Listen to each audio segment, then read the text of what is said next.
where Vikings traveled during the Viking Age. And this was very far and wide. So as you can imagine, I'm going to overlay a little map down here. And you're going to take a look at where they traveled originally in the early periods of the Viking Age, which are marked in red. Then in the middle of the Viking Age, the areas that were marked in orange, then eventually yellow and green. And so, as you can see, they traveled all the way into the New World, from Iceland to Greenland, all the way down to Newfoundland, where we have archaeological evidence of them in Lance de Meadow. They traveled all the way down the Volga trade route, down to the Byzantine Empire, and established themselves as very, very capable guards to the emperor, and they became the Varangian Guard. There's even artifacts and runestones going as far as Persia, as far south as Northern Africa. These were definitely hardened travelers that were not afraid to take risks, not afraid to see what's over the next horizon. And this is what makes them a very, very compelling and interesting culture to study. Now, Vikings, many people would have an association with, dirty barbarians that are out for blood. But really, they were a combination of raiders and traders.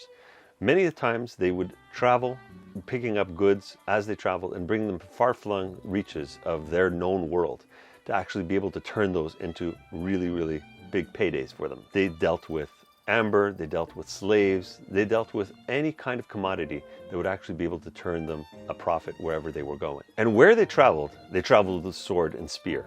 And so when negotiations broke down, yes, there were many, many instances of bloodshed and violence.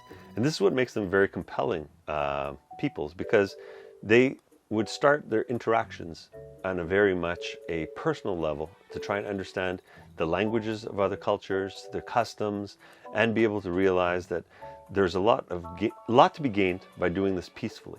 But when peace broke down, they became some of the most badass warriors out there, especially with the cult of the berserker. Now, we don't know what incited this rage. There are many types of theories, and some of them deal with mushrooms. As an avid mushroom picker, I can disprove these, because I can tell you that the descriptions that they said that these mushrooms would convey to these warriors is definitely on the far-fetched side. The other thing that the Vikings might have in common with other cultures is their desire to be seen as descended from the gods. So a lot of the earliest kings in the sagas would actually have a lineage that they'd be able to trace back to Freyr, back to Thor, back to Odin.